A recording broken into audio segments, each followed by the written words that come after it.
බුද්ධං සරණං ගච්ඡාමි ධම්මං සරණං ගච්ඡාමි සංඝං සරණං ගච්ඡාමි ဒုတိယံ පි බුද්ධං සරණං ගච්ඡාමි ဒုတိယံ පි ධම්මං සරණං ගච්ඡාමි ဒုတိယံ පි සංඝං සරණං ගච්ඡාමි တတိယံ පි බුද්ධං සරණං ගච්ඡාමි တတိယံ පි ධම්මං යම්පි ධම්මං සරණං ගච්ඡාමි တတိယံ පි සංඝං සරණං ගච්ඡාමි တိสรณගමනං සම්පුන්නං පාණාතිපාතා වේරමණී සික්ඛාපදං සමාදියාමි අදින්නාදාන වේරමණී සික්ඛාපදං සමාදියාමි කාමේසු මිච්ඡාචාරා වේරමණී සික්ඛාපදං සමාදියාමි මුසාවාදා වේරමණී සික්ඛාපදං සමාදියාමි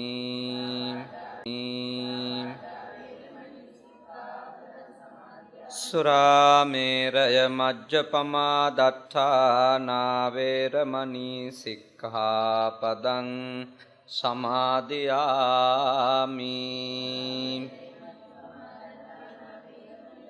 අප්පමාදේන සම්පාදේත සමන්තා චක්කවාලේසු අත්‍රා ගච්ඡන්තු දේවතා සද්ධම්මං මුනි රාජස්ස සුනන්තු සග්ග මොක්කදං ධම්මස්සවන කාලෝ අයං බදන්තා ධම්මස්සවන කාලෝ අයං බදන්තා ධම්මස්සවන කාලෝ අයං බදන්තා නමෝ තස්ස භගවතෝ අරහතෝ සම්මා සම්බුද්දස්ස නමෝ තස්ස භගවතෝ අරහතෝ සම්මා සම්බුද්දස්ස නමෝ තස්ස භගවතෝ අරහතෝ සම්මා සම්බුද්දස්ස කන්තේච සෝවචස්සතා සමනානං ච දස්සනම් කාලේන ධම්ම සාකච්ඡා ඒතං මංගල මුත්තමං තීති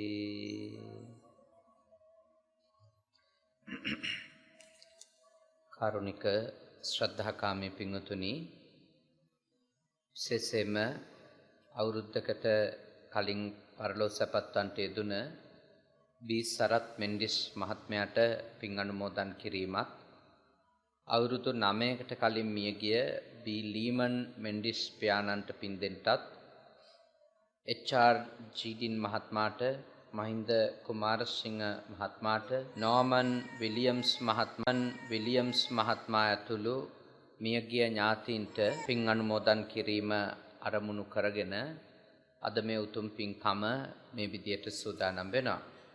ඊට අමතරව පෙබරවාරි 10 වන දිනට 87 වන ජන්මදිනයට පත්වුණු දයාබර මාතාවට පී.ඩී. වයලට් මාතාවට සෙත් පැතීම නිරෝගී සුව පැතීමත් මේ මෑණියන්ට මේ පින්කමේ බලාපොරොත්තු අතර තිබෙනවා. විශේෂයෙන්ම මේ මාතාව මූලික ස්ථානයේ තියාගෙන සුනිල් මෙන්ඩිස් මහත්මයා ඇතුළු ඒ පවුලේ සහෝදර සහෝදරියන් මේ පින්කම මේ විදියට සූදානම් කරගෙන තිබෙනවා. මේ පවුලේ දරුවෙක් වන අපේ ශහන් පුතා තමයි මේ පින්කම සඳහා මතක් කිරීම සිද්ධ කරලා ආච්චි අම්මගේ ගෙදර මේ වගේ පින්කමක් කරනවා කියලා අපිට ආරාධනා කළේ. පුතා අපත් සමග අධ්‍යයන කටයුතු වල නියැලෙමින් ඉන්න නිසා නුගේගොඩ ප්‍රදේශයේ. ඒ නිසා ඒ ශහන් පුතා තමයි ඉල්ලා සිටියේ මේ පින්කම් සිද්ධ කරලා දෙන්නට කියලා. ඊට පස්සේ මේ පවුලේ අය දුව දරුවෝ පවුලේ අය ඇවිල්ලා චාරිත්‍රානුකූලව ආරාධනා කටයුතු සිද්ධ කරන්නට යෙදුණා මේ පින්කමට අදාළව. අපි සතුටු වෙනවා අද සතිය දවසක් ඒ වගේම ටිකක් වේල පහ වෙලාවක් මේ වෙලාව සාමාන්‍යයෙන් ධර්මදේශනාවක් අහන්න පිරිස එක්කහු කර ගැනීම අතිශයින් දුෂ්කර දෙයක්. නමුත් අපට තිබෙන වේලාව අනුව තමයි මේ වෙලාව සූදානම් කරගත්තේ. අපි සතුටු වෙනවා අපේ මේ මාතාවගේ 87 වන ජන්මදිනය සිහි කරමින් මියගිය සියලුම ඥාතින්ට පින් දෙමින් මේ නිවසේ මේ පින්කම හොඳට සංවිධානය කරලා තිබීම ගැන. අපි මෙතන ඉඳලා ධර්ම මාතෘකාව සාකච්ඡා කරනවා කවුරුත් හොඳට ශ්‍රවණය කරන්නට කියලා මම සෑම දිනකටම යෝජනා කරනවා. බුදුහාමුදුරුවෝ දේශනා කරපු මහා මංගල සූත්‍රයේ තියෙන ගාථාවක් තමයි මම සඳහන් කළේ. කන්තිච සෝවචස්සතා සමනානංච දස්සනං කාලේන ධම්ම සාකච්ඡා ඒතං මංගල මුත්තමං කියන ගාථා ධර්මය. කන්ති ඉවසීම සෝවචස්සතා කියලා කිව්වේ කීකරුකම ඊළඟට සමනානංච දස්සනං ශ්‍රමණයින් වහන්සේලා දැකීම කාලේන ධම්ම සාකච්ඡා සුදුසු වෙලාවල් වල දහම් සංවාදවල නියැලීම ඒතං මංගල මුත්තමං මේ දේවල් තථාගතයන් වහන්සේ වදාලා උතුම් මංගල ධර්ම කියලා. දැන් අපි බලමු කොහොමද මේ කරුණු අපේ ජීවිතයට අදාළ කරගන්නේ. කන්ති කියන වචනේ ඔබ අහලා තියෙනවා පාරමිතා ගැන අහනකොට නේ. දස පාරමිතා ගැන අහද්දී ඔබ අහලා තියෙනවා බෝධිසත්වයන් වහන්සේ කන්ති කියලා පාරමිතාවක් සම්පූර්ණ කරා කියලා. කන්ති පාරමිතා. කන්ති කියලා කිව්වේ එතන ඉවසීම කියන එක. ඉවසීම බෝධිසත්වයෝ පුහුණු වෙලා තියෙනවා පාරමී ධර්මයක් විදියට. හැබැයි ඒක පියවර තුනකින් ඉවසීම පුහුණු වෙලා තියෙනවා. කන්ති පාරමී, කන්ති උපපාරමී, කන්ති පරමත්ත පාරමී. කන්ති පාරමී, කන්ති උපපාරමී, කන්ති පරමත්ත පාරමී. ඒ කියන්නේ පියවර තුනකින් ඉවසීම පුහුණු වෙලා තියෙනවා. එතකොට ඉවසීම පුහුණු වෙන්න තියෙන තල තුනක්, අවස්ථා තුනක්. ඒක පාරමී, උපපාරමී සහ පරමත්ත පාරමී කියන්නේ. මෙහෙමයි ඒක තේරුම් ගන්න ඕනේ මේ විදිහට. දැන් කන්ති පාරමී කියන්නේ ඉවසීම පාරමී ධර්මයක් විදියට පුහුණු වෙනකොට අපිට එනවා අභියෝගයක්. මොකද අපි අමාරුවෙන් සූදානම් කරපු, රැස් කරපු, හම්බ කරපු, එකතු කරපු දේවල් වලට අභියෝග කරන අවස්ථා එනවා. ආණ්ඩුවෙන් ඇවිල්ලා ලයිට් කණු දාන්න එනවා අපේ ගේ මැදින්. එතකොට අපි අමාරුවෙන් ඒත් අපි නිත්‍යානුකූලව අපි ධර්මානුකූලව එකතු කරපු දේවල් වලට අභියෝගයක් එන වෙලාවේදී අපි ඒ අභියෝගය අපට තියෙද්දි අපේ ඉවසීම බිඳවට ගත්තේ නැතොත් ඒ වගේ අභියෝගයක් අපිට තියෙද්දි අපි ඉවසීම නැති කරගත්තේ නැතොත් ඒකට කියනවා කන්තිපාරමී. ඒක සාමාන්‍ය විදිහට අපිට ධර්මයේ තෝරලා දෙන්නේ මෙහෙමයි. අප සතු දේවල් පරිත්‍යාග කරමින් අප හම්බ කරපු දේවල් අතහරිමින් පූජා කරමින් කවුරු හරි කෙනෙක් ඉවසීම පුහුණු වෙනවා නම් ඒකට කියන්නේ කන්තිපාරමී කියලා. ඇත්තට මෙතන පරිත්‍යාග කරමින් කියන්නේ මොකක්ද? ඒවට අභියෝගයක් එන වෙලාවේදී ඒ අභියෝගය අපි එහෙම බාර ගන්නවා. ඒ ඉවසීම නැති කරගන්නේ නැහැ. ඒක අමාරු දෙයක්. අපිට ඉවසන්න පුළුවන් වෙලා තියෙන්නේ ඇත්තටම කියනනම් අපේ දේවල් වලට අභියෝග නොවන තාක්කල් විතරයි. හැබැයි ඇත්තටම අපිට ඉවසිල්ල තියෙද කියලා බලා ගන්න නම් මොකද වෙන්න ඕනේ? අපිට අභියෝගයක් එන්නම ඕනේ. නැත්නම් අපිට ඉවසිල්ල තියෙද නැද්ද කියලාවත් බලා ගන්න විදියක් නැහැ. අපේ දේපොළ වලට අභියෝගයක් එන්න ඕනේ. අපි දුප්පහන්සෙන් අම්බ කරපුවා නේද? දානය මොනවා හරි දේවල් ටිකක් තියෙන ටික ඒ ටිකට කවුරු හරි කෙනෙක් අභියෝග කරත් එහෙම අන්න එතකොට අපට බලා ගන්න පුළුවන් අපිට පුළුවන් දෙයක් ඉවසන්න. දැන් ඔබට පැහැදිලි වෙන්න ඕනේ කන්ති පාරමී යනුකම. දැන් උපපාරමී කියන්නේ ඔයිට වඩා ටිකක් ඉහළ තලයක්. දැන් අපිට අපි හම්බ කරපු එළියෙන් අපිට රැස් කරපු දේවල් වලට ප්‍රශ්න එනකොට අපේ ද්වේෂය, ක්‍රෝධය අවදි වෙනවා. ඒ වගේ තමයි ඊට වැඩිය ලොකු නවිවසිල්ලක් අපිට එනවා ඇඟට අත තියන්නා නේද? අපේ අතපයට හානි කරන්නවොත්, අපේ ලේ හොල්ලන්නවොත්, අපේ ඔළුව පලන්නවොත්, ඒ කියන්නේ අපේ ශරීරයට අයිති කොටස් වලට යම්කිසි ආකාරයකට හානියක්, අභියෝගයක් කවුරු හරි කරන්න ආවොත් අර දේපල වලට අභියෝග කරනවට වඩා ඒක අපේ මනසට දැනෙන එකද නැද්ද? දැනෙන එකක්. අපිට රිදෙන එකක්. අපි ඇවිස්සෙන එකද නැද්ද? අපි ඇවිස්සෙන එකක්. අන්නේ වෙලාවෙදිත් අපි අයහපත් ක්‍රියාමාර්ගයකට නොගිහින්, අපි අයහපත් හැසිරීමකට නොගිහින් අපේ ඉවසීම පවත්ව ගත්තොත් ඒකට කියනවා කන්ති උපපාදන. ඕකට කියනවා ශරීර අවයව දම් දෙමින් උවද ඉවසීම පුහුණු වීම.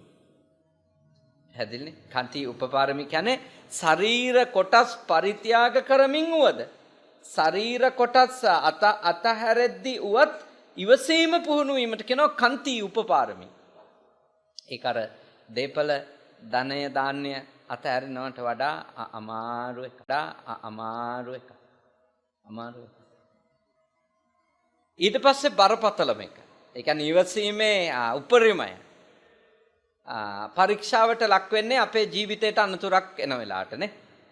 අතපයට, ලේවලට, ඇහැට, කනට හානි වෙනකොටත් ඒකත් අපි බොහොම තදට ඇවිස්සෙන වෙලාවක් තමයි. නමුත් මරණවම කියන එක આવොත් නේද?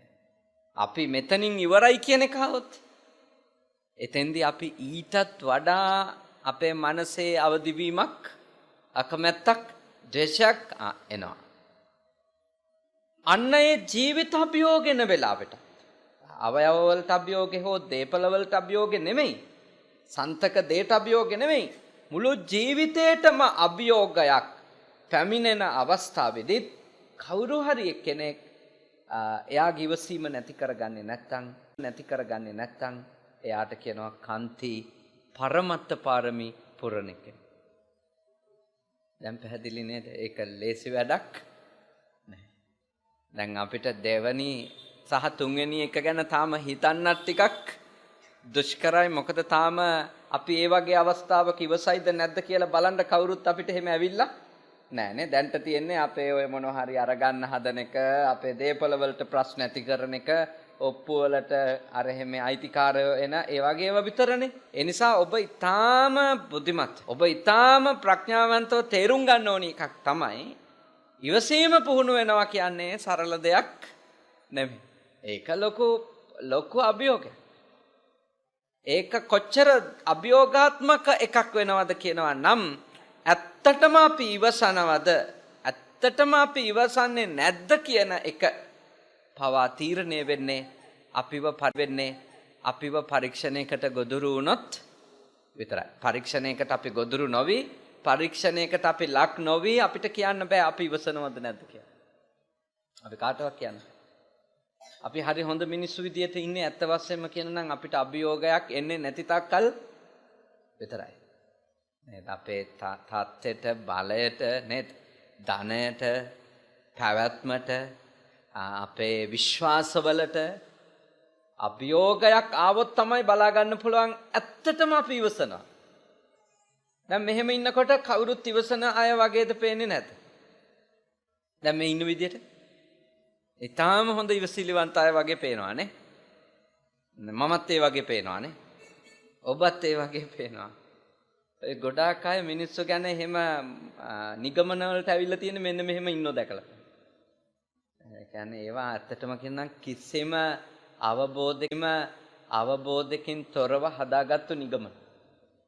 කිසිම නුවණකින් තොරව ආපු නිගමනනේ.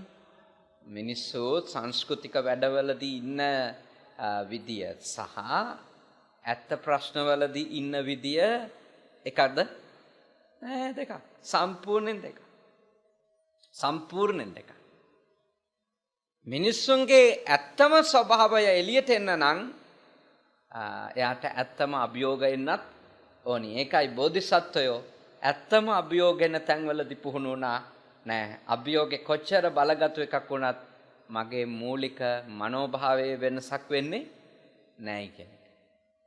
ඒක තමයි කන්ති පාරමී, කන්ති උපපාරමී, කන්ති පරමත්ත පාරමී. භෞතික දේට අභියෝග ආවත්, කයේ කොටස් වලට අභියෝග ආවත්, මුළු ජීවිතේම නැති වෙන මට්ටමේ අභියෝගයක් ආවත් අපේ ඉවසීම බිඳවට ගන්නේ නැත්තම් අන්න එතෙන්ට කියනවා ඒ පාරමිතා ධර්ම ආකාර 3කින් වඩනවා කියලා. ඕකනේ කියන්නේ අර 10ක් තියෙනුනේ පාරමී. ඔය 10 ඔය ආකාර 3ට වඩනකොට කීයයිද පාරමී 30ක්. සම්මතින් සත් පාරමී පිරුවා කියලා කියන්නේ. පාරමී 30ක් වෙන්නේ පාරමී 10යි.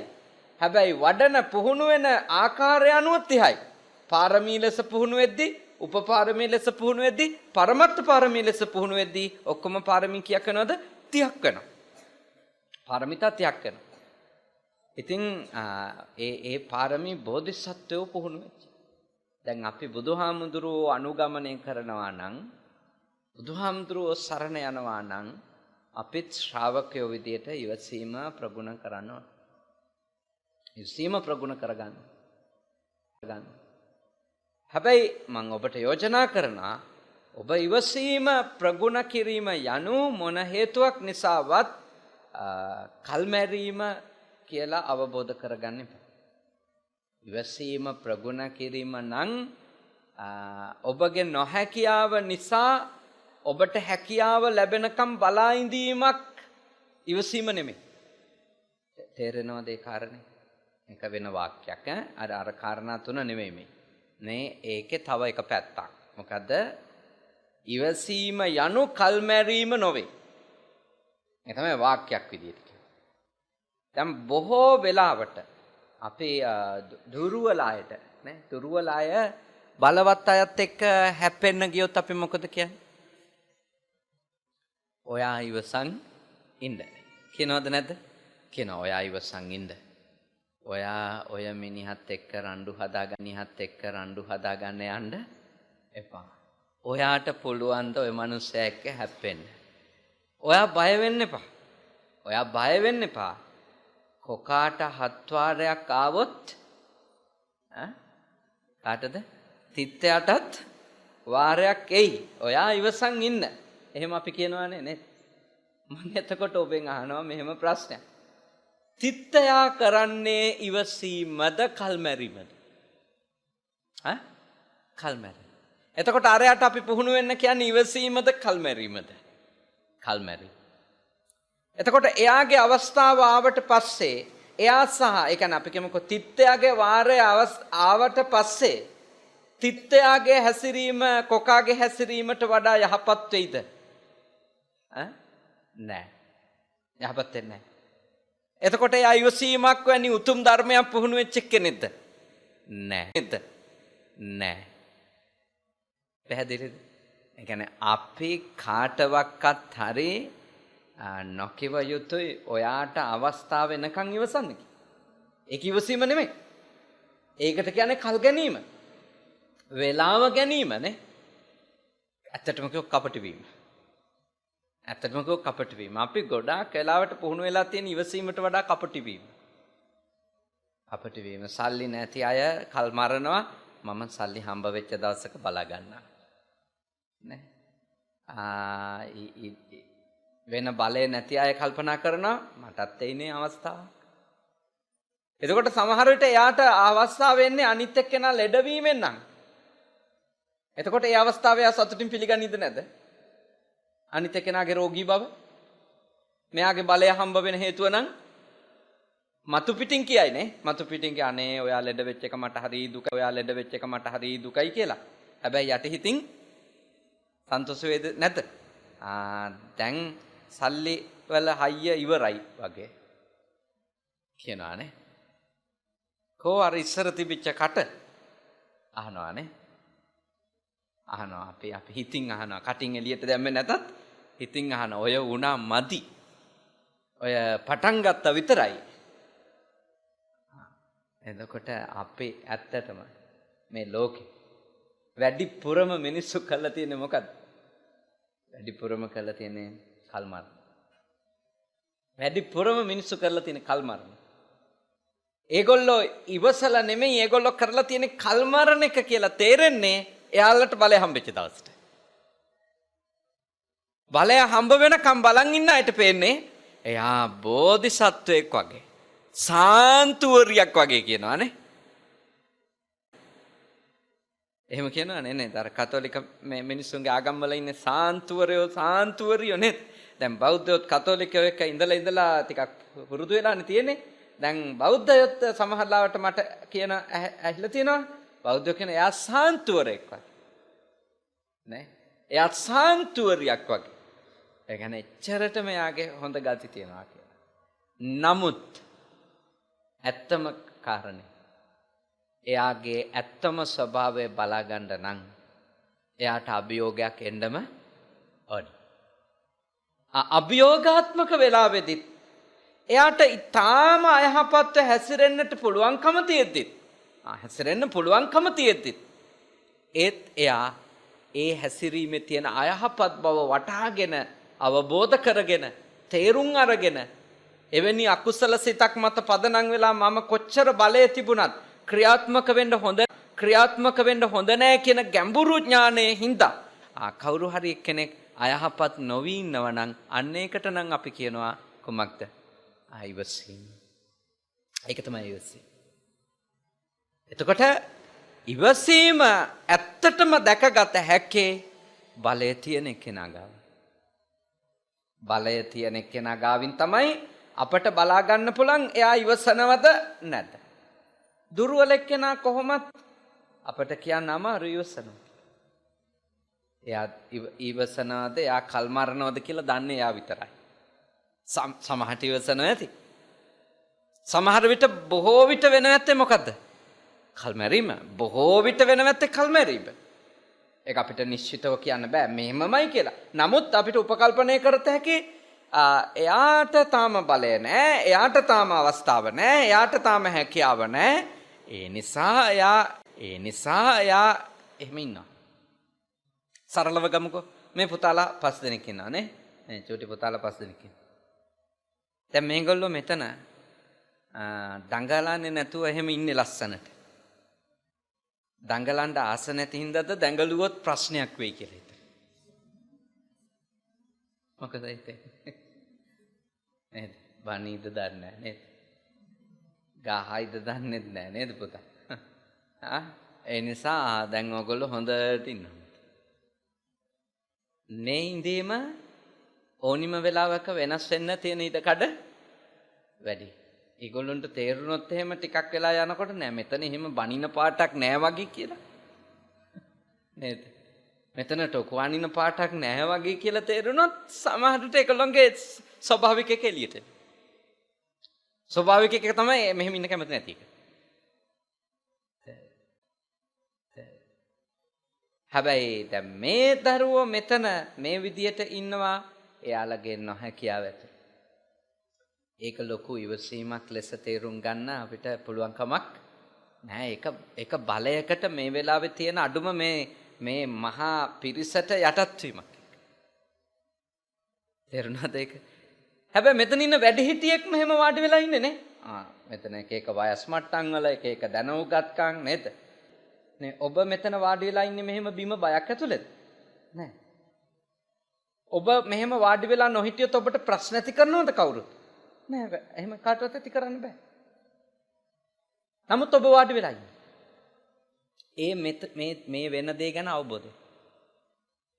මේ කරන යහපත් කාර්යයක් මේ වෙලාවේදී අපි එහෙම ඩිස්ටර්බ් කරන්න හොඳ නැහැ කියලා අපි එහෙම නරක විදියට හැසිරෙන්න හොඳ නැහැ. අපි යහපත් විදියට මෙතන ඉන්න ඕනි කියලා ඔබට අයහපත් ලෙස මෙතන හැසිරෙන්න අවස්ථාව තිබුණත් ඔබ මෙතන ඊටාම යහපත් ලෙස සංයමයෙන් ඉන්න. එතකොට ඒ බලය තියෙද්දි යහපත් වීම තමයි සැබෑ ඉවසීම. දුර්වල වෙලාවක යහපත්ව ඉඳීම සමහර විට යහපත්කම නිසා වෙන්න පුළුවන්, සමහර විට නැහැකිකම නිසා වෙන්න. ඒ හින්දා දැන්ට අපේ වැඩි වාර ගානක් අහලා තියෙන ඉවසන්න ඕනි දුර්වල අය කියලා මම යෝජනා කරන ඔබට ඒකේ අනිත් පැත්ත හිතන්න. මොකද්ද? ඔබ බලවත් හැම වෙලාවකම ඔබ ඉවසන්න. ඔබ බලවත් හැම වෙලාවකම ඔබ ඉවසන්න. මොකද ඔබගේ ඉවසීම අත්‍යවශ්‍ය වෙන්නේ ඔබ දුර්වල වෙලාවෙදී නෙමෙයි, ඔබ බලවත් වෙලා. ඔබ ඊටාම අයහපත් හැසිරීම් වලට යා හැක්කේ ඔබ කාගේවත් යටත් එක්කෙනෙක් විදියට ඉඳිද්දි නෙමෙයි, ඔබ ඊටාම නිදහස් එක්කෙනෙක් විදියට නේද? දැන් ශහන් මල්ලි නේද? ශහන් මල්ලිට අවුරුදු 20ක් 19ක්. දැන් මේට අවුරුදු අපි කියමුකෝ O level කරනකම් ශහන්ට ගෙදරින් බලපෑම් වැඩි නේද?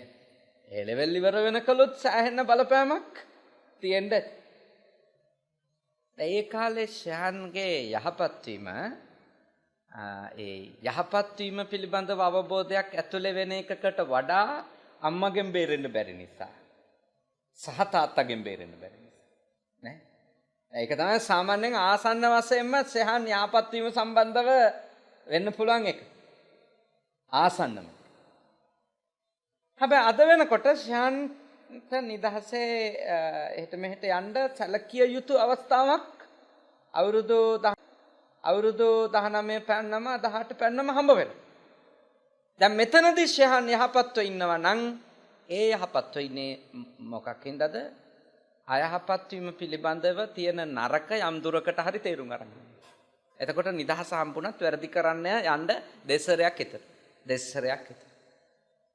මොකද ඒකේ තියෙන නරක දාන්න. දැන් මේ යහපත් බව අවබෝධය වැඩි වෙන්න මොකක් වෙන්න ඕනිද? වාදනය වෙන්න.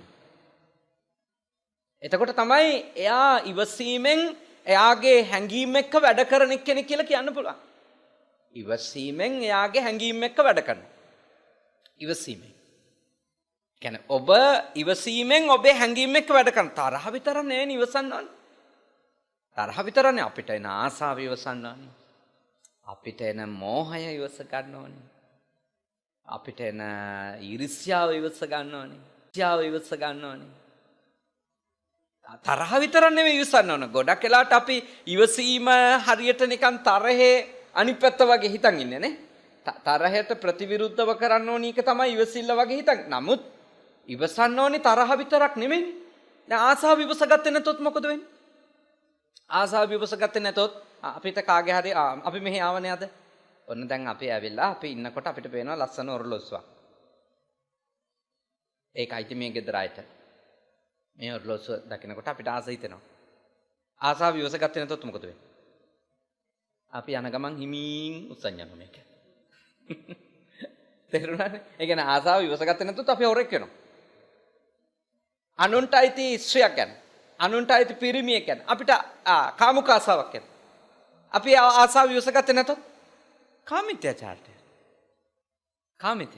වැරදි විදියට ඒ ආශාව ඉෂ්ට කරගන්න අපි පෙළඹවීම කරන්න යනවා.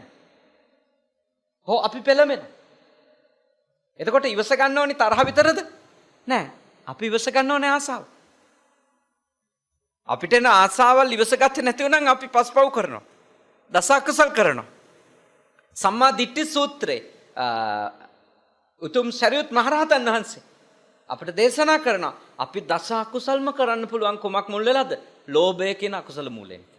එහෙනම් ආසාව තණ්හාව කියන සිත නිසා අපි දස අකුසල්ම කරන්න පුළුවන්. සම්මා දිට්ඨි සූත්‍රයේ මජ්ක්‍ධිම නිකායේ තියෙන්නේ අරන් කියවනේ එහි පෙන්නනවා දස අකුසල්ම කරන්න පුළුවන් කෙනෙක් අකුසල මූලය හරියට අවබෝධ කරගෙන ඉවසුවේ නැත. ඒක හිත හදුවේ නැතොත් තණ්හාව නිසා බොරු කියනවා, තණ්හාව නිසා කේලම් කියනවා, තණ්හාව නිසා පරුස වචන කියනවා, තණ්හාව නිසා හිස් වචන කියනවා, තණ්හාව නිසා හොරකම් කරනවා, තණ්හාව නිසා ප්‍රාණඝාත කරනවා, තණ්හාව නිසා කාම මිත්‍යාචාරයට යනවා, තණ්හාව වැඩි වෙන්න අනුන්ගේවටත් ආස වෙනවා, තණ්හාව වැඩි වෙන්න තමන්ට වඩා බලවත් අය අභියෝග කරගන්න බෑ නම් එයා නැති වේවා මැරේවා කිය හිත ඉන්නවා. අද නැතුවට හෙට මැරෙයි කියලා හිතනවා. තණ්හාව වැඩි වුණා මොකද මැරුණම නම් ඒක හම්බෙන්නේ. එයා හිත ඉන්නවා මෙයා ඉවරුනොත් ඉවරයි. මේ ප්‍රශ්නේ ඉවරයි. එහෙම හිත ඉන්න මිනිස්සු තණ්හාව වැඩි වුණා. තණ්හාව වැඩි වුණා ඊළඟට භයානකම එක තමයි මොනවා කරත් පවු නැහැ කියලා හිතනවා. තණ්හාව වැඩි වුණාම මිනිස්සුන්ට හිතන එකක් තමයි මොනවා කරත් පවු නැහැ. මොනවා කරලා හරි අපිට ඉන්න පුළුවන්. මොන පවුද? මොකද ආසාව වැඩි වුණනම් අපේ ලිමිට් එක හොයාගන්න බෑ අපිට. එතකොට ඔබට වැටහෙන්න ඕනේ බුද්ධ ධර්මයට අනුව ඔබට වැටහෙන්න ඕනේ ඉවසන්න තියෙන්නේ තරහ විතරක්. තරහත් ඉවසන්න ඕනේ. තරහ ප්‍රධාන. මොකද තරහ ඉවස ගන්න කියන එකට හේතුවක් තියෙනවා. ආනන්තරීය පාප කර්ම තියෙන්නේ. මොනවද? බුදුහාමුදුරු කෙනෙක්ගේ ඇඟේ ලේ හොලවන එක, රහතන් වහන්සේ කෙනෙක් මරණ එක, සංඝයා ભેද කරන එක, අම්මා මරණ එක, තාත්තා මරණ එක, අන්න ඒ ආනන්තරීය පාප කර්ම කරද්දී ප්‍රධාන චෛතසිකය වෙන්නේ කුමක්ද? ද්වේෂය. තරහෙන්, දරුණු ක්‍රෝධෙන්, වෛරෙන් තමයි එහෙම කරන්න පුළුවන්. ඒ පහ. ඒක හුදෙක් ලෝභය හින්දාම වෙනව නෙවෙයි. ලෝභයත් මුල් වෙලා තියෙන පුළුවන්. නමුත් එතනදී බලගතුව ඉදිරිපත් වෙන චෛතසිකය ද්වේෂය. ඒ නිසා අපි ද්වේෂය දුරු කිරීම සම්බන්ධ විශේෂ පුහුණුවක ඉන්නම ඕනි. මොකද ද්වේෂය අපි ගාව තියෙනවා කියන්නේ අපි ඕනිම මේ ආත්මේ නැතත් ඕනිම ආත්මයකදී අර පව් ටික කරන්න තියෙන ඉඩ කඩ වැඩි. එකක් හරි අපි මේ බෞද්ධ වෙලා ඉපදිච්ච නිසා ඕක අපිට මතුරලා නේද? අපි යම් කිසි ආකාරයක බයක ඉන්න හින්දානේ අම්මට තාත්තට අත උස්සන්නේ නැත්තේ. අපි වෙන ආගමක උපදිනවා. නිකන් හිතන්න. වෙන ආගමක මිනිස්සෙක් වෙලා ඉපදුනා කියමුකෝ. ඒ ආගම් වල උගන්වනවද අම්මා මරණ එක අනන්තරීය කියලා? නෑ. තාත්තා මරණ එක අනන්තරීය පාප කර්මයක් කියලා කතෝලික ක්‍රිස්තියානි වගේ ආගම් වල උගන්වනවද? මම දන්න තරමට නෑ. අනන්තරීය පව් කියලා උගන්වන්නේ. එතකොට එහෙම උගන්වන්නේ නැති ආගමක ශ්‍රාවකයෙක් වෙලා ඉපදුනාම අපිට නිකන් හරි කේන්ති ආවොත් අපේ දරුණු ද්වේෂයකදී ඒගොල්ලෝ මරන්න වුණත් පුළුවන්. එහෙම මැරුවම අකුසලේ නැති වෙනවද කතෝලික කියලා? නෑ. කතෝලික කියලා අකුසලේ අඩුවක් නෑනේ. මරන්නේ මවුනේ. මව් මරණ චේතනාව හින්දානේ යාට විපාකයක් එන්නේ. පියා මරණ චේතනාව හින්දානේ විපාකයක් එන්නේ. එතකොට මේ චේතනාව සැකසෙන්න ප්‍රධාන හේතු වෙන්නේ මොනවද? තණ්හාව, ද්වේෂය, මෝහය නේ. මිත්‍යා දෘෂ්ටි. ඔයයිනේ ඒ සිත සැකසෙන්නේ. ඒ හින්දා අපි හැම තිස්සෙම උත්සාහ කරන්න ඕන අපි දරුණු පව්වලට, දරුණු අකුසල් වලට, දරුණු පාපකාරී ක්‍රියාවලට පෙළඹෙන මනසින් නිදහස් වෙන්න. ඒ හින්දා ඉවසීම ඔබ පුහුණු විය යුත්තේ තරහ නැති කරගන්න විතරක් නෙමෙයි සියලුම අකුසල සිතුවිලි දුරු කරන්න තියෙන හොඳ ක්‍රමයක් තමයි ඉවසීම. සියලු අකුසල සිතුවිලි දුරු කරගන්න හොඳ එකක්. ඒකට හොඳ උදාහරණයක් තියෙනවා. මජ්ක්‍ධිම නිකායේ තියෙන දෙවනි සූත්‍රය මූලපණ්ණාසකේ. දෙවනි සූත්‍රය සබ්බාසව සූත්‍රය අහලා ඇතිනේ. සබ්බාසව සූත්‍රය භාග්‍යවතුන් වහන්සේ දේශනා කරන්නේ සියලුම ආශ්‍රව දුරු කරගන්න ක්‍රම හතක්. ඒ කියන්නේ අපේ සියලුම හැඟීම්, සියලුම කෙලෙස්, සියලුම සිතුවිලි නරක ඒවා නැති කරගන්න තියෙන ක්‍රම හතක්. සබ්බාසව සූත්‍රයේ තියෙනවා. අරගෙන කියවන්න. ඒක කියවනවට වඩා ලේසි සබ්බාසව සූත්‍රයෙන් කියපු බණක් අහන එකනේ. සබ්බාසව සූත්‍රයෙන් හොඳ දේශනා කරලා තියෙනවා සාමින්හන්සලා කීප නමක්ම. උදාහරණයක් විදිහට මම ඔබට කිව්වොතින් එහෙම අහන්න පුළුවන් පිටිකල ගුණරත්න හාමුදුරුවන්ගේ වටින දේශනාවක් තියෙනවා සබ්බාසව සූත්‍රයෙන් ඔබට අහන්න පුළුවන්. මං හිතන්නේ උඩුදුම්බර කාශ්‍යප සායනන්සෙත් සබ්බාසව සූත්‍රයෙන් තාම වටින දේශනාවක් කරලා තියෙනවා මං අහලා තියෙනවා. ඊළඟට දොළොස්වර උදිත දීර සායනන්සේ සබ්බාසව සූත්‍රයෙන් දේශනා කරලා තියෙනවා. මම YouTube එකේ මං අහපුවා. මං ඔබට යෝජනා කරනවා ඔබට පුළුවන් අහන්න. ඔබට පුළුවන් ඒ සූත්‍රය හරි ලස්සනට අපිට පෙන්වනවා. ඒ සූත්‍රය අපිට ලස්සනට කියලා දෙනවා කොහොමද ආශ්‍රව දුරු කරගන්න බුදුහාඳුරෝ යෝජනා කරපු ක්‍රම හතක් තියෙනවා. එයින් එකක් තමයි මොකද්ද? ඉවසීමෙන් ප්‍රහීන කිරීම. අදිවාසනා පහතක්. ඉවසීමෙන් දුරු කිරීම. එතකොට ඉවසීමෙන් දුරු කරගන්න කියන්නේ එක ආශ්‍රවයක්ද? නෑ, සබ්බ ආසව සියලු කෙලෙස්. සියලු කෙලෙස් ඉවසීමෙන් දුරු කරගන්න පුළුවන්. ඒ නිසා ඔබට බලය, ඔබට ශක්තිය, ඔබට අවස්ථාව වැඩි හැම තැනකම ඉවසන්න. බලය නැති වෙලාවේදී නොඉවසුවා කියන එක එච්චර ප්‍රශ්නයක් නෙවෙයි. දැන් මගේ ගාව පොඩි හාමුදුරුවෝ ඉන්නවා 80ක්. ඒගොල්ලෝ නොඉවසිලිවන්ත වුණොත් මට හෝ මගේ වැඩිහිටි ශිෂ්‍යයෙකුට පුළුවන් ඒගොල්ලොන්ව එතනින් අයින් කරන්න. ඒගොල්ලෝ නොඉවසිලිවන්ත වෙනකොට මට හෝ මගේ වැඩිහිටි ශිෂ්‍යයන්ට මම පවරලා තියෙනවා නොඉවසිල්ලෙන් වැඩ කරොත් මේගොල්ලෝ කන්ට්‍රෝල් කරනවා. හැබැයි මම මගේ පන්සලේදී නොඉවසිලිවන්ත වුණොත් මාව කන්ට්‍රෝල් කරන කවුරු හරි ඉන්නවද? නෑ, මම ලොකු හාමුදුරනේ. තේරුණානේ? ඒක ලොකු හාමුදුරුවෝ බේර ගන්න කවුරුත් නෑ. පොඩි හාමුදුරුවෝ බේර ගන්න ඉන්නවා කියමුකෝ ලොකු හාමුදුරුවෝලා. ඒත් ලොකු හාමුදුරුවෝ නොඉවසිලිවන්ත වුණොත් කවුද බේරගන්නේ? අන්න එයාට තමයි අවබෝධය වෙන්නේ. එයාට ඕනේ මොකද්ද? ප්‍රඥාව. ලොකු හාමුදුරුවෝ නුවණින් තමයි තමන්ව බේරගන්න තියෙන්නේ. මොකද ලොකු හාන්ට බලය තියෙනවා. ලොකු හාමුදුරුවෝ නොඉවසිලිවන්ත වුණොත් හැසිරෙන්න පුළුවන් විදිය බොහොම නරකයිද නැද්ද? බොහොම නරකයි. ගන්න තීන්දුව බලපෑම් වැඩිද නැද්ද? බලපෑම් වැඩි. සරල උදාහරණකින් තේරුම් ගමුකෝ. කාගේ ඉවසීමද වඩා වැදගත් වන්නේ කියන්නේ? ඇත්තටම කිව්වොත් ලෝකෙට භයානකම විපත කරන්න පුළුවන් බලවතාගේ නොඉවසිල්ලේදී.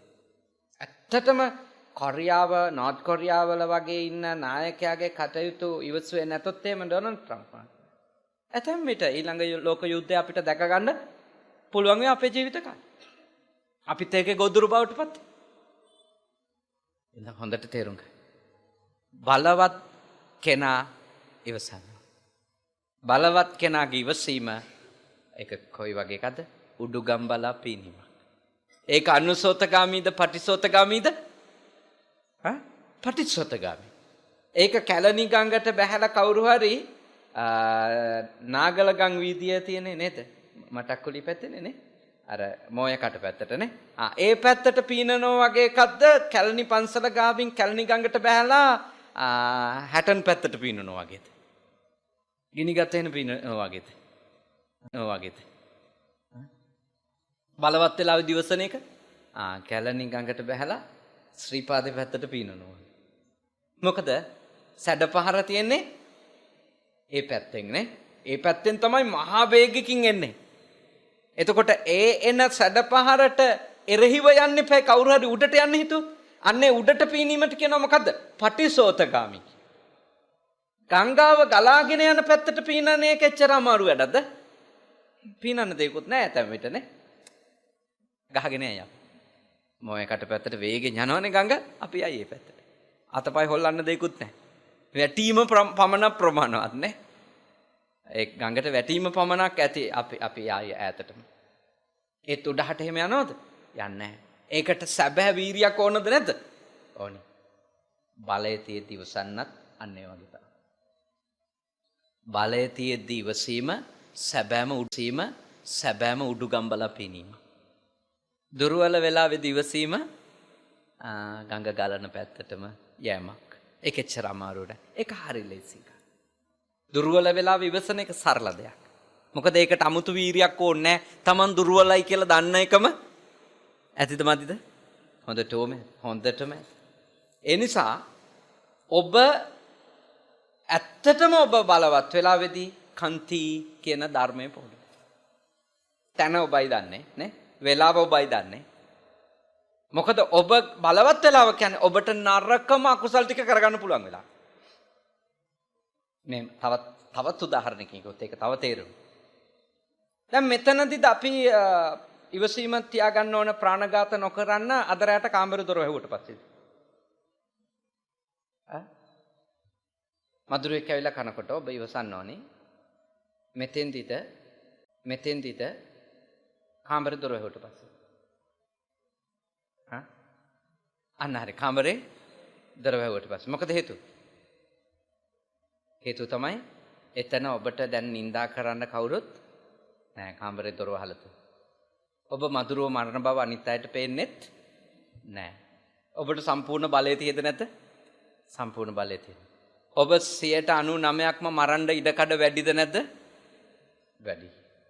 දැන් ඒ වෙලාවේ ඔබ අකුසලෙන් වළක්වන එකම හේතුව මොකද්ද? කර්මයයි කර්මඵලයයි ගැන තියෙන අවබෝධින්ද ඉවසන එකනේ. දැන් මෙතනදී ඒ වගේ කර්මය කර්මඵලය ඕවා හිතන්න ඕනද? මෙතනදී නෑ. මෙතනදී ඔබ ඉබේම පාලනය වෙනවා. මොකද හේතුව? හාමුදුරුවෝ දැක්කොත් හොඳ නෑ. එච්චරයි. ඒ කියන්නේ ඔබව පාලනය වෙන හේතුවක් මෙතන තියෙනවා. ඔබව පාලනය වෙන හේතුවක් මෙතන තියෙනවානේ. හාමුදුරු කෙනෙක්. ඊළඟට ඔබව පාලනය වෙන සිතුවිල්ලක් මෙතන ඇති වෙලා තියෙනවා. සංස්කෘතික සිතුවිල්ලක්. පන්සිල් අරගෙන ඉන්න වෙලාවේ ප්‍රාණඝාත කරන්නේ නැත. බණ අහන වෙලාවේ සත්තු මරන්නේ නැත. සංස්කෘතික සිතුවිලි නේ. ආගමික සිතුවිලි. ඒවයි බලයට දැන් ඔබ යටත්. හැබැයි මේ වෙලාවේ ඔබ නොයිවසුවත් ඔය ටික හින්දා ඔබ මේ වෙලාවේ ප්‍රාණඝාත කරන්නේ නැහැ. ඔබට බලය තිබුණා. ගහන්න පුළුවන් වුණාට ගහන්න වෙන බලයකට ඔබ යටත්. හැබැයි ඔබ එවැනි බලයකට යටත් නැති වෙලාව තමයි පුද්ගලික වෙලාව. තනියෙන් ඉන්න වෙලාව නේ. තනියෙන් ඉන්න වෙලාව. කාමරේ දොර වහපු වෙලාව. ඒ වෙලාවේදී ඔබ ප්‍රාණඝාතයක් කරන්නේ නැතුව ඉන්නවා නම් ඒකට හේතුව තමයි ඔබ ඒක අයහපත් බව තේරුම් අරගෙනද නැද්ද? තේරුම් අරගෙන. ඒක කරන්න. මොන තත්ත්වය ඇතුළේවත් ඒක කරන්නේ නැහැ. ඒක කරන්නේ නැහැ. මොකද ඒක ඔබ අයහපත් කියලා පිළිගන්න. ඒක ඔබ විශ්වාස කරන ඒක අයහපත්. එච්චරයි. දැන් ඔබට වැටහෙන්න ඕන එක දෙයක්. මොකද්ද? ඉවසීම නම් අවබෝධයයි.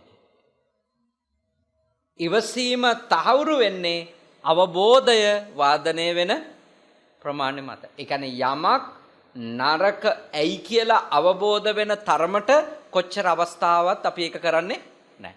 ඒක තමයි ඉවසීම. එතකොට ඒ ඉවසීම බයක් ඇතුලේ, තැති ගැනීමක් ඇතුලේ, නොහැකියාවක් ඇතුලේ, වෙන ප්‍රශ්නයක් ඇතුලේ වෙන දෙයක් නෙවෙයි. තේරුම් ගැනීම. තේරුම් ගත්ත අය කොච්චර අවස්ථා යෙදුනත් ගැටෙන්නේ නැහැ. එයා ඉවසන්. හැබැයි ඒ ඉවසිල්ල නොතේරුම් ගත්තු අය හිතන්නේ කොහොමද? නොතේරුම් ගත්තු අය හිතනවා එයාට බලය තියෙද්දිත් එයා ගැටෙන්නේ නැති වුණාම මහා පෞරුෂයක් තියෙනවා කියලාද? කිසිම පෞරුෂයක් නැහැයි කියලාද? කිසිම පෞරුෂයක් නැහැයි කියලා නේ. එහෙම කොන්කරන. ඒ නොතේරුම් ගත්ත මිනිස්සුන්ගේ. ඒගොල්ලෝ හිතනවා බලය තියෙන මිනිහා ගැටෙන්න ඕන. ඒගොල්ලෝ එහෙම හිතනවා. බලය තියෙන වෙලාවේ ඇයි නොගැටෙන්නේ කියලා අහනවා. ඒත් බලය තියෙන මිනිහා ශිෂ්ට මිනිහෙක් නම් තමයි ගැටෙන්නේ. බලය තියෙන මිනිහා අවබෝධයෙන් ඉන්න මිනිහෙක් නම් එයා ගැටෙන්නේ. ඒක අනුවණයට තේරෙන කාරණයක් නෙමෙයි. එයා හිතන්නේ බලය තියෙන වෙලාවේ රණ්ඩු වෙන්න. මොකද චූටි කාලේ ඉඳලා බහුතරයකට උගන්වලා තියෙන්නේ ලොකු උණන් අවව පුළුවන්. නේද? එහෙමනේ උගන්වන්නේ නේද? ගොඩාක් ඒවා ලොකු උණම් පුළුවන්. දැම්ම ඔයාට බෑ. ඉතින් එතකොට ගොඩකගේ ඔළුවට ගිහින් තියෙන අදහස මොකද්ද? ලොකු උණන් අපිට ඕන අයහපතක් කරන්න පුළුවන්. ඒකනේ මිනිහෙ තැනකට යන්න අයහපත් වෙන්නේ අපේ රටට. මේ පොඩි කාලේ හොඳට තැනකට ගියපු නැති කාලේ හරි සීලාචාරව ඉඳපු මිනිස්සු තැනකට ගියපු ගමන් අසීලාචාර වෙනව දැකලා තියෙද? දැකලා තියෙනවානේ. අනේ මේ හොඳට ඉඳපු ප්‍රාදේශ සභා මන්ත්‍රී කෙනෙක් උනන් දඟලන හැටි බලන්න. නිකම් පහකට වැඩක් ඇති තනතුරක් යන්නේ. ප්‍රාදේශ සභා මන්ත්‍රී කොහොමද දඟලින්නේ? හැමෝම නෙමෙයි. අපි දකින්නනේ. පළාත් සභා පාර්ලිමේන්තු කියන්නේ. ඒ මොකද හේතුව? එයාගේ ඔළුවට මේ සංස්කෘතිය ඇතුලේ මේ සංස්කෘතිය කියන්නේ බෞද්ධ සංස්කෘතිය නෙමෙයි. මේ රටේ මිනිස්සු හදාගත්තු සංස්කෘතිය. ඒක ඇතුලේ ඔළුවට චූටි කාලේ ඉඳලා දාලා තියෙනවා. ඔයා තැනකට ගියාම ඔයාට පුළුවන් ඕම හැසිරෙන්න. ඒකනේ අපි අපේ රටේ මිනිස්සු മന്ത്രിතුමා රෝන් සයිඩ් යනකොට සැලියුට් ගහලා සාමාන්‍ය මිනිහෙක් යනකොට බයින්. මන්ත්‍රීතුමා රෝන් සයිඩ් යනකොට පාරේනේ අනිත් පැත්තෙන් යනකොට කඩාගෙන මිනිස්සු සැලියුට් ගන්න. දැකලා ඇතිනේ? අත්උස්සනවා ජය වේවා කියනවා නේ. ඒක කියන්නේ යන්නේ රෝන් සයිඩ්.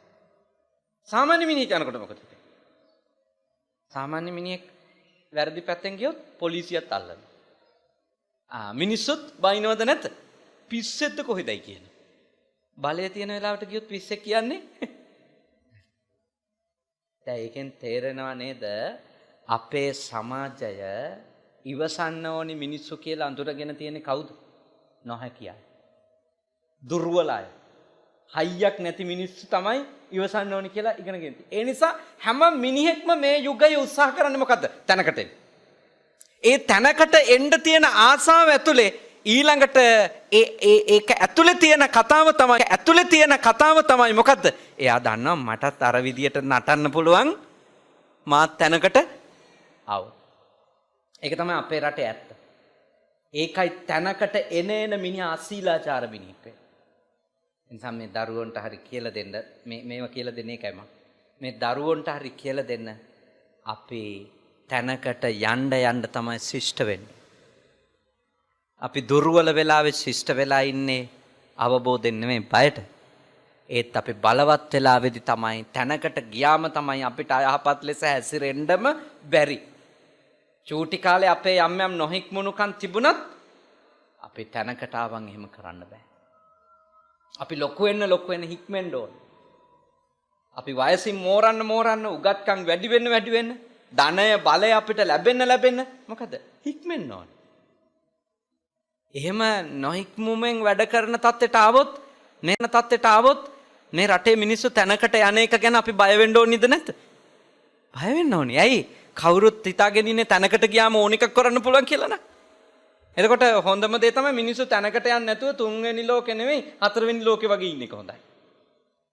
එයි මේ රටේ මිනිස්සුන්ගේ ඔළුවේ වැඩ කරොත් අපි තැනකට ගියාම අපිට පුළුවන් අපිට ඕන එකක් කරන්න. එහෙම ඕන එකක් කරන්න බෑ. එහෙම කිරීම තැනකට ගියපු අය එහෙම කිරීම මහා විපත් ගෙනල්ලා දෙනවද නැද්ද? මහා විපත් ගෙනල්ලා දෙනවා. දුර්වල කෙනෙක් එහෙම කළොත් පාලනය කරන්න පොලිසිය හරි ඉන්නවා. බලවත් අය කරන වැරදි පාලනය කරන පොලිසියක්වත් නැති වෙලාවල් තියෙනවා. ඒ හින්දා ඔබ පුහුණු වෙන්න පුද්ගලිකව ඔබට බලය තියෙන හැම තැනම කන්ති ඉවසන්න. බලය තියෙන හැම තැනම ඉවසන්න. ඇයි ඉවසන්න ඕනි? ඒ හැසිරීමේ තියෙන නරක අවබෝධ කරගෙන. අපි කියමුකෝ පාරේ අපි ඉවසිල්ලෙන් යන්න ඕනියයි. පාරේ නොඉවසිල්ලෙන් යන එක වැරදි. පාරේ අපි નિયમિત මන්තිරුවේ යන්න ඕනි. ඇයි? ඒ වැරදි මන්තිරුවේ ගියොත් එන මිනිස්සුත් අමාරුවේ වැටලා අපිත් අමාරුවේ වැටලා ලොකු ප්‍රශ්නයක් එනවා. ඉතින් අපිට එච්චර හදිසියක් තියෙනවා මොකද කරන්න ඕනි? ටිකක් වේලපහින් එන්න ඕනි. එච්චරයි කරන්න තියෙන්නේ. කොච්චර බලය තිබුණත් අපි කරන්න ඕනි ඒකනේ. දැන් මම දන්නවා මෙතන නාවින්න කියලා. නාවින්න වුණත් මම අතුරුගිරිය ඉඳලා එනකොට එන්න පුළුවන් ප්‍රශ්න අභියෝග දන්න හින්දා මං 4:10ට පිටත් වුණා. මම මේ මාල්ට 4:45ට ඉන්න ඔය බෝධිකාව. මං හරියටම 4:45ට දෙන්නට. ඒ හින්දා මට මෙතන 5:10ක් තියලා බණ පටන් ගන්න පුළුවන්. දැන් මම බලය තියනවා කියලා මට ඕන විදියට යන්න බෑනේ. එහෙම කරොත් ඒක අශිෂ්ටකම. ඒක බෞද්ධකම නෙමෙයි. අපිට බලය තියෙනකොට අපිට හැකියාව තියෙනකොට අපි ඉවසන්න ඕන. ඒකින්ද දුර්වලකමේ ප්‍රතිඵලයක් ලෙස ඉවසීම වෙනුවට අද ඔබ ඉගෙන ගත්ත මොකද්ද? බලවත්කමේ. මොන බලවත්කමේද? ප්‍රඥාවේ බලවත්කම. ඥානයේ බලවත්කමනේ. තේරුම් ගත්තු එකේ වැඩි බව නිසා ඉවසනවා. ඒකයි කියන්නේ අර පැරණි කවිය තියෙන ඉවසන දන රුපු යුදයට ජය කොඩියනේ. සතුරෝ දිනන්න ඕනි නම් මොකක් කරන්න ඕනිද කියලා කියන්නේ ඉවසන්න. ඉවසන අය එක්ක සතුරන්ට දිගටම ගැටෙන්න බැරුව. සතුරෝ පරදිනවා. සතුරු පරදිනවා කියන අතහැරලා දාන්න. ඒ කියන්නේ ඔබේ අඛණ්ඩ ඉවසීම සතුරෙකුට පරාජයක් ගෙනල්ලා දෙනවා. ඒක කෙටි කාලීනව ගණන් හදන කෙනෙකුට අනුව නම් නෑ. ඒක එහෙම නෙමෙයි. නමුත් දීර්ඝ කාලීනව බැලුවොත්, බුද්ධ කාලීනව බැලුවොත්, බුද්ධිමත්ව බැලුවොත් ඇත්තටම කිව්වොත් ඉවසන එක්කෙනා තමයි ජයග්‍රාහකයා. ඉවසන එක්කෙනා දිනපු එක්කෙනා. ඒ නිසා ඒකට තේරුණා. දෙවෙනි එක සෝවචස්සතා. දෙවෙනි එක සෝවචස්සත මම එක විනාඩි 5න් කියලා මගේ පැය ඉවරයි බණ නිම කරනවා. සෝවචස්සත කියන්නේ කීකරුකම. කීකරු භාවය. දැන් සාමාන්‍යයෙන් කීකරු වෙන්න කියන්නේ අපේ ළමයින්ට කියනවා නේ. පුතාලට කියනවා නේද කීකරු වෙන්න කියලා. අම්මට කීකරු වෙන්න, තාත්තට කීකරු වෙන්න, ගුරුවරුන්ට කීකරු වෙන්න. එහෙම වෙන්න ඕනේ. කීකරු වෙන්න ඕනේ. අපි ඉගෙන ගන්න කාලේ කීකරු වීම අනිවාර්යයිද නැද්ද? අනිවාර්යයි. අනිවාර්යයි. මොකද අපිට සමහර තේරෙන්නේ නැති ඒවා අම්මන්ට තේරෙනවා. තාත්තට තේරෙනවා. ගුරුතුමා දේවල් තේරුම් අරන් ඉන්නේ. අපිට හොඳ නැති ඒවා තමයි පයි කියන්නේ. හොඳ ඒවා තමයි කරන්න කියන්නේ. එතකොට අපි වැඩි හිටියට ගුරුවරයාට ස්වාමීන් වහන්සේට අම්මට තාත්තට කීකරු වෙන්න ඕනේද නැද්ද? කීකරු වෙන්න ඕනේද නැද්ද? කීකරු වෙන්න ඕන. ඒකෙන් කියනවාද කීකරු බව කියන එක පුහුණු වෙන්න තියෙන්නේ ළමයි විතරයි කියලා. නෑ. වැඩි හිටියෝ වෙච්ච අපිත් කීකරු වෙන්න. අපිත් කීකරු වෙන්න. මොකද ඔබේ ගාව ධර්මයට විනයට කීකරු කමක් නැති වුණොත් ගුණ යහපත්කම් වලට කීකරු වීමක් නැති වුණොත් ළමයින්ට වඩා භයානක වැරදි කරන්න පුළුවන් කවුද? වැඩි හිටියෝ. අර ඉවසීම වගේමයි නේ. ඉවසීම වගේමයි. දැන් අපිට බලය, හැකියාව, තනතුරු, ධනය මේ ඔක්කොම තියෙද්දී අපි නීතියට අකීකරු වුණොත්, අපි සම්ප්‍රදායට අකීකරු වුණොත්, රීතියට අකීකරු වුණොත් නේ. මේ අකීකරුකම අපිට පළවෙනියටම විනාශ ගෙනල්ලා දෙනවා. ඊළඟට අපි නිසා තව පිරිසකටත් විනාශයක් වෙනවා. ඒ නිසා කවදාකවත් හිතන්න එපා, කීකාක්වත් හිතන්න එපා කීකරු වෙන්න තියෙන පොඩි අයට ලොකු අයට කීකරු වෙන්න දෙයක් නැහැ කියලා. පොඩි අය ලොකු අයට කීකරු වීම ඇත්තටම කිව්වොතින් මේ බය නැහැ. ඇත්තටම කිව්වොත් බය. යටත් වී. ඒක නිවැරදි කීකරුකමක්. සැබෑ කීකරුකම නම් යමක් අයහපත් බව අවබෝධ කරගත්තට පස්සේ දිවිහිමියෙන් මැරෙන තුරා ඒ දේ නොකිරීමයි. සැබෑ කීකරුකම නම් යමක් යහපත් කියලා අවබෝධ කරගත්තට පස්සේ ඒ දෙය ජීවිතේ පුරාම කිරීමයි. අකුසලයේ ලෙස අඳුරගත්ත මේකෙන් වෙන්වීමත් කීකරුකම, කුසලයේ කියලා අවබෝධ කරගත්තට පස්සේ ඒ තුල දිගටම පුහුණු වීමත් කීකරුකම. එතකොට කීකරු වෙන්න වයසක් තියනවද? නෑ 87 දිත් අපේ උපාසිකාවට කීකරු වෙන්න තියෙනවා. මොකටද? සබ්බ පාපස්සා කරනන්නේ. සියලු පව් නොකර ඉඳීමට කීකරු වෙන්න. කුසලස්ස උපසම්පදා. කුසලයන් දියුණු කරා. සමාධි තත්වයන් ඇතුළු කුසලයන් දියුණු කරන්න හිත කීකරු කරන්න. ඒ කුසල මාර්ගයට කීකරු වෙන්න එපා. කීකරු වෙන්න. ඊළඟට සචිත්ත පරියෝදපණං හිත දමනය කර ගැනීමේ වැඩපිළිවෙලටත් ප්‍රඥාවටත් කීකරු වෙන්න. ඒ කීකරුකම ඇතුලේ ඔය කියන ආධ්‍යාත්මික තල තුනටම යන්න පුළුවන්ද බැරිද? යන්න පුළුවන්. එතකොට වයසක් තියෙද කීකරු වෙන්න? නෑ. 87 දිත් ධර්ම මාර්ගයට කීකරු වුණොත් ධර්ම මාර්ගයේ යෑම නිසා ප්‍රතිඵලයක් එයා ලබා ගන්න. අවුරුදු 30 වුණත් 100 වුණත් බලය තියෙන වෙලාවේ ධර්මයට විනයට කීකරු එක්කෙනාට යහපත් ප්‍රතිඵල හම්බෙනවා. එහෙනම් කීකරු වෙන්න වයසක් නැහැ. පොඩි කාලේදී කීකරු වෙන්න කියන්නේ ඒගොල්ලන්ට අනිවාර්යයෙන්ම ළමයෙක් විදියට ඉන්න කාලයක් තියෙන අවුරුදු 20ක් වෙනකන් සාමාන්‍ය නීතියෙන් 18ක් වෙනකන් දෙමව්පියන්ගේ යටතේ තමයි දරුවෝ හැදෙන්න ඕනේ. ඒක නීතියනේ. රටෙත් නීතිය ඒක. ඕනෝනේව කරන්න බෑ. ඕනෝන තැන යන්න බෑ. ඕනෝන විදියට අඳින්න බෑ. ඕනෝන විදියට හැසිරෙන්න බෑ. නීතියෙන් බෑ. එහෙම වැරදි විදියට අවුරුදු 15 දී 16 දී ළමයෙක් හැසිරුණොත් ඇත්තටම ඕන්නම් අම්මලට පුළුවන් පොලිසියට කෝල් කරලා පරිවාසයට දාන්න. ඕන්නම් පුළුවන්. මොකද එහෙම ළමයෙක් පවතින නීතියට ළමයෙකුට අයිති නැති දේවල් භුක්ති විඳින මට්ටමට ගියොත්, පවතින නීතියට පටහැනිම ගියොත් ඒවට කියන්නේ මොකද්ද? ළමා අපචාර. දැන් ගොඩක් මිනිස්සුන්ට ළමා අපචාරයි අපයෝජනයි පැටලිලා තියෙනවා. ළමා අපචාර කියන්නේ ළමයෙක් කරන වැරදි. ළමයෙක් පවතින නීතියට රීතියට පටහැනිව වැඩ කරනවා නම් ඒවට කියනවා මොකද්ද?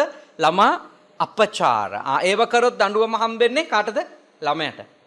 ළමා අපයෝජන කියන්නේ මොනවාද? වැඩිහිටියෙක් විසින් ළමයෙකුට කරන වැරදි. කායිකව හෝ වෙනත් විදිහකට එයා කරන වැරද්ද. ඒක තමයි අපයෝජන. ළමයෙක් අපයෝජනය කිරීම අපරාධයක්. ඒක දඬුවම් හම්බෙන එක. ඒ වගේම ළමයෙක් වැරදි ලෙස හැසිරීමත් දඬුවම් ලැබෙන එක. කොටින්ම එයා අම්මා ගාව තියනවද තාත්තා ගාව තියනවද නැත්නම් පරිවාස දෙපාර්තමේන්තුවේ යටතට යවලා පුනරුත්ථාපනයට යවනවද කියන එක තීන්දුව කරන්නේ කවුද? දිසා විනිසුරු. එච්චරට ළමා අපචාර වලට දඬුවම් තියෙනවා. දැන් ගොඩාක් අය අපේ ළමයි දන්නේ නැහැ ඒ තත්ත්වයක් එහෙම තියෙනවා කියලා රටේ. දෙමව්පියෝ දන්නෙත් නැහැ එහෙම නීති තියෙනවා කියලා. ඒව ඇත්තටම දැන් දැනුවත් වෙන්න කාලේ හරි. මොකද හේතුව ළමයින්ට පෙන්වා දෙන්න අවශ්‍යයි. ඒගොල්ලෝ නීතියෙන්ම ගැට ගැහිලා බැඳිලා ඉන්නවා වැරදි නොකර. අවුරුදු 18ක් වෙනවා. 18න් පස්සේ සමහර දේවල් නිදහස්. සමහර දේවල් වලට අවස්ථාව තියෙනවා. ඊට පස්සේ ඉතින් යාට දේවල් තේරලා තියෙන්න බෑ. අවුරුදු 18ක් ජීවත් වුණා කියන්නේ නේ දශක දෙකකට ආසන්න කාලයක්. කොහොම නමුත් කීකරුකම කියන්නේ ළමා කාලේදී නම් බයට වෙන එක. හැබැයි වැඩිහිටියෙක් කීකරු වීම කියන්නේ තේරුම් අරගෙන. මම පවු නොකර ඉන්නවා නම් ඒකේ අදහස තමයි මොකද්ද මම ධර්මයට කීකරුයි විනයට කීකරුයි. හැබැයි ඒ කීකරුකම මගේ ඇවිල්ලා තියෙන්නේ කොහොමද? පවෙහි තියෙන විපාක පිළිබඳව අවබෝධය. පවු නොකර හිටියොත් ලැබෙන ආනිසංස පිළිබඳව අවබෝධය. අනේ අවබෝධය අපේ කීකරුකම සදාකාලික කරනවා. දැන් ආයේ අපිට අපිව කීකරුද නැද්ද කියලා හොයන්න බලන්න කෙනෙක් නැහැ. ඒක බලා ගන්න ඕනේ කවුද? තමන්මයි. මම ධර්මයට කීකරුද? මං විනයට කීකරුද? අවුරුදු 18 පෙන්නත් පස්සේ අපි ගැන බලා ගන්නවා. අපව බලන්න කවුරු බුදුහාමුදුරු බලන් ඉන්නේ නැහැ. වෙන දෙවිවරු කවුරුවක් බලන් ඉන්නේ අපි දිහා. අපි තමයි බලා ගන්න. අත්ත දීපා විහෙරත භික්කවේ අත්ත සරරත භික්කවේ අත්ත සරණා න අනඤ්‍ය සරණා. සිංහලෙන් කවියක් කියන්නේ තමා හිසට තමා අතමය සෙවණැල්ල නේ. තමන් බලා ගන්න ඕන තමන් ගැන. ඒක තමයි නියම කීකරුකම. පොඩි කාලේදී අපේ චූටි දූල පුතාලත් හොඳට අම්මා තාත්තා කියන දේ අහන් ඉන්න ඕන. ඊට විරුද්ධ වැඩ කරන්න නැතුව ඉන්න ඕන. එතකොට තමයි හොඳට ඉගෙනගෙන තැනකට එන්න පුළුවන්. තේරුණා නේද? ඒක තේරුම් ගන්න ළමා කාලේ තියෙනවා. නමුත් එහෙමයි කියලා අපිට ළමයින්ට ඒක බෝල් එකක් විදියට පාස් කරන්න බෑ. අපි ළමයින්ට කිව්වොත් සුවචෝචස්ස ඕගොල්ලොන්ට තමයි. සෝවචස්සත අපිට නෙමෙයි. ඒ ඕගොල්ලොන්ට. එහෙම කියන්න ගියොත් අපි මේ ධර්මයේ පුහුණු වෙන එක නවතිනවද නැද්ද? නවතිනවා. මාත් කීකරු වෙන්න ඕනේ මේ ළමයිත් කීකරු වෙන්න. මාත් කීකරු වෙන්න ඕන මගේ පොඩි හාමුදුරුවෝත් කීකරු වෙන්න. කොමකටද කීකරු වෙන්නේ? වැරදි දේ නොකර ඉඳීමටයි, නිවැරදි කර ඉඳීමටයි, නිවැරදි දේ කිරීමටයි. ඒ ඇත්ත. වැරදි දේ නොකර ඉන්න කීකරු වෙන්න ඕනේ, නිවැරදි දේ කරන්න කීකරු වෙන්න ඕනේ. හරි. ප්‍රමාණවත්. පැක් ඉගෙන ගත්තනේ ධර්ම කරුණු දෙකක් ඉගෙන ගත්තා. කන්ති ගැන පූර්ණ අවබෝධයක් ලබා ගත්තා. ඉවසීම කියන්නේ මොකක්ද කියන්නේ? දෙක සෝවචස්සතා ගැනත් සැලකිය යුතු අවබෝධයක් ලබා ගත්තා. කීකරුයි.